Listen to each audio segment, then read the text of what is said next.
হাসান বসরি, ওনার নাম শুনছেন না? ওনার স্ত্রী আম্মাজান রাবিয়া বসরি, সুবহানাল্লাহ।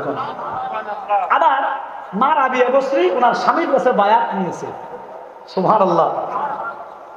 তো হাসান বসরি ডাক দিয়ে কয়, রাবিয়া, ও রাবিয়া, চলেন আমরা একটা খেলবো, খেলা খেলবো, স্বামী স্ত্রী খেলবো, জায়েজ আছে নিও, জোরে কর না। তো কি খেলবেন? রাবিয়া কয়, কি খেলবেন? হাসান বসরি কয়, স্বামী গো। হাসান বসরি কয়, রাবিয়া, আমরা লুকালুকি খেলবো, আমি লুকাবো, আপনি বের করবেন, আপনি লুকাইবেন, আমি বের করব। হাসান বসরি কয়, রাবিয়া আপনি আগে লুকান। রাবিয়া হাসান বসরির ফায়ের মধ্যে হাত দিয়ে কয়, স্বামী গো আপনি আগে লুকান, আপনার হক আগে বেশি। ও স্বামী, আপনি আগে লুকান। আল্লাহ কয়, স্বামী আগে, স্ত্রী পিছনে।